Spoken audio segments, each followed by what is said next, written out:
महाराज युधिष्ठिर हस्तिनापुर की गद्दी पर आसीन हो चुके थे। उन्होंने बड़ी धूमधाम से अश्वमेध यज्ञ किया, जिसमें सारे भारत के राजा इकट्ठे हुए थे। समूचे देश में घोषणा कर दी गई थी कि जो भी दीन, दरिद्र और ब्राह्मण दान लेना चाहे, वे इस यज्ञशाला में आकर दान ग्रहण कर सकते हैं। दल के दल लोग आकर दान ले जा रहे थे। इस प्रकार शास्त्रोक्त रीति से और सुचारू रूप से यज्ञ संपन्न हुआ। यज्ञ के अंतिम दिन अचानक एक बड़ा सा नेवला यज्ञशाला के बीच में आ खड़ा हुआ और उपस्थित लोगों की ओर देखता हुआ ठहाका मारकर हंसने लगा।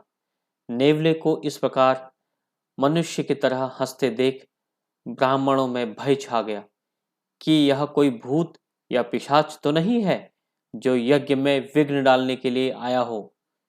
नेवले का रूप अनूठा था। उसका आधा शरीर सुनहरा था और आधा शरीर साधारण नेवले के जैसा था। नेवले ने दूर दूर से आए राजा महाराजाओं और विद्वान ब्राह्मणों की ओर देखकर निसंकोच कहना शुरू किया, महामान्य सज्जन वृंद, आप लोग सोच रहे होंगे कि आपने कोई बड़ा भारी यज्ञ संपन्न किया है, परंतु याद रखिए, यह आपका केवल भ्रम मात्र है। इससे पहले एक बार महान यज्ञ हो चुका है, जिसमें कुरुक्षेत्र में रहने वाले एक गरीब ब्राह्मण ने केवल एक सेर आटा अतिथि को दान में दिया था। इस यज्ञ में दिया गया अपार दान उस गरीब ब्राह्मण द्वारा दिए गए एक सेर आटे के दान के बराबर नहीं कर सकता। अतः मैं आप सब लोगों को चेतावनी देता हूं कि इसमें दिए गए दान का अपने मन में गर्व न कीजिएगा। याजक, ब्राह्मणों ने उस नेवले से पूछा, हे नकुल, तुम कौन हो और हम लोगों की यज्ञशाला में कहां से आए, और इस यज्ञ की इस प्रकार बुराई तुम किस आधार पर कर रहे हो? नेवला फिर हंसा और बोलने लगा, विप्रगण, महाभारत युद्ध से पहले कुरुक्षेत्र में एक धर्मप्राण ब्राह्मण रहा करते थे।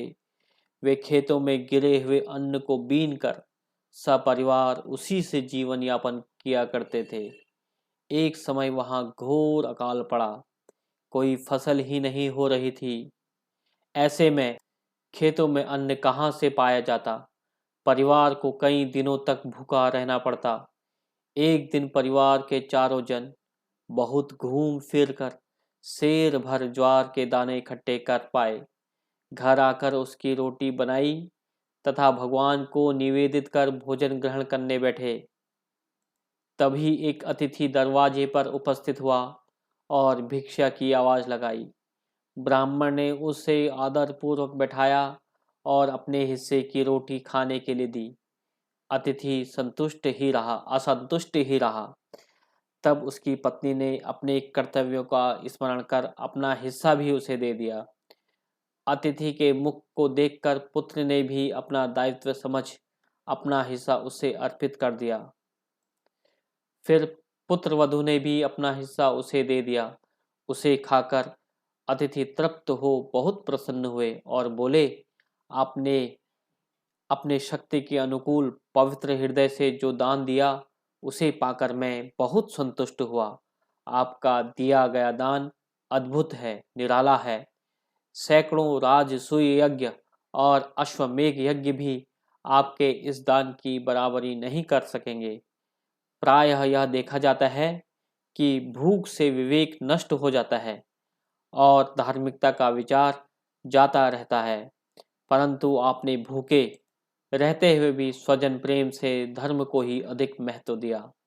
आप सपरिवार स्वर्ग को जाएंगे। आपके समस्त पितर भी स्वर्ग के भागी होंगे। वह देखिए, आपके लिए देवी विमान तैयार खड़ा है। चलिए स्वर्ग सिधारिए। यह कहकर विष्णु रूप अतिथि देव अंतर ध्यान हो गए।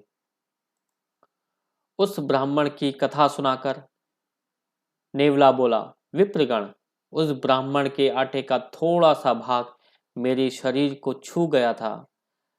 तब से उतना भाग स्वर्णिम हो गया है। मैं जहाँ जहाँ भी यज्ञ होता है वहाँ जाता हूँ और यज्ञ स्थल की भूमि पर लौटकर यह देखता हूँ कि शेष आधा भाग कब सुनहला होगा। यहाँ महाराज युधिष्ठिर के यज्ञ में भी ऐसा नहीं हुआ, इसलिए कहता हूँ आपका यह महान यज्ञ उस ब्राह्मण के सेर आटे की बराबरी नहीं कर सकता।